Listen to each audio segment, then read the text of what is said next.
मिश्रा जी के यहाँ पहला लड़का हुआ तो पत्नी ने कहा, बच्चे को गांव के सरकारी विद्यालय में शिक्षा दिलवाते हैं।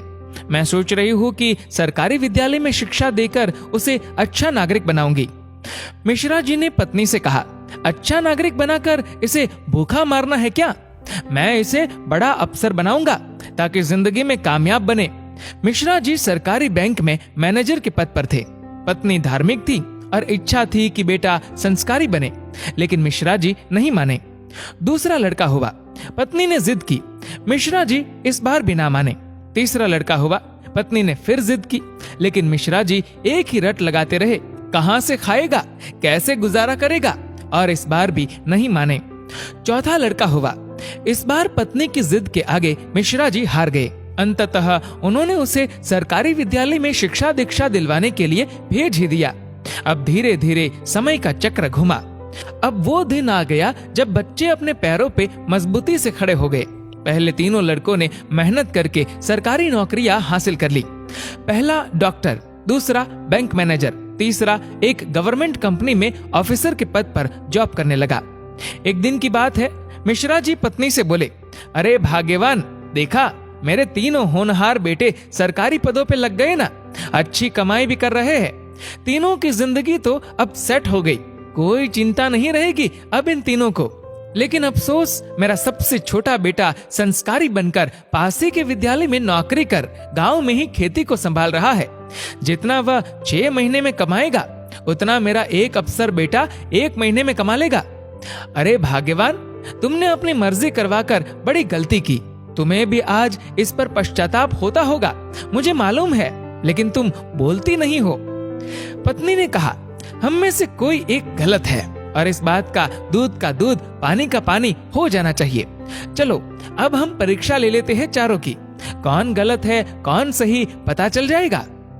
दूसरे दिन शाम के वक्त पत्नी बाल बिखरा अपनी साड़ी का पल्लू फाड़कर और चेहरे पर 1-2 नाखून के निशान मारकर आंगन में बैठ गई और पतिदेव को अंदर कमरे में छिपा दिया। बड़ा बेटा आया, पूछा, मम्मी क्या हुआ? जवाब दिया, तुम्हारे पापा ने मारा है। पहला बेटा बोला, बुढ़ा सठिया गया है क्या? कहाँ है, बुलाओ। मम्मी ने कहा, वो घर पर नहीं है, बाहर गए हैं। पहला बेटा बोला, आए तो मुझे बुला लेना, मैं कमरे में हूँ, मेरा खाना निकाल दो, मुझे भूख लगी है। ये कहकर कमरे में चला गया। दूसरा बेटा आया, पूछा तो मम्मी ने वही जवाब दिया। दूसरा बेटा बोला, क्या पगला गए हैं इस बुढ़ापे में? उनसे कहना चुपचाप अपनी बची कुची जिंदगी गुजार ले। आए तो मुझे बुला लेना, और मैं खाना खाकर आया हूँ, सोना है मुझे। अगर आए तो मुझे अभी मत जगाना, सुबह खबर लेता हूँ उनकी। ये कहकर वो भी अपने कमरे में चला गया। तीसरा बेटा आया। वजह पता चलते ही वो तो आग बबूला हो गया। इस बुढ़ापे में अपनी औलादों के हाथ से जूते खाने वाले काम कर रहे हैं। इस बेटे ने तो मर्यादा की सारी हदें पार कर दी। ये कहकर अपने कमरे में चला गया। मिश्रा जी अंदर बैठे बैठे सारी बातें सुन रहे थे।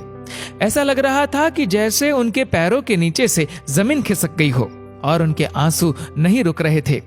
किस तरह इन बच्चों के लिए दिन रात मेहनत करके इन्हें पाला पोसा, बड़ा आदमी बनाया, जिनकी तमाम गलतियों को मैंने नजरअंदाज करके आगे बढ़ाया, और ये ऐसा बर्ताव अब तो बर्दाश्त ही नहीं हो रहा।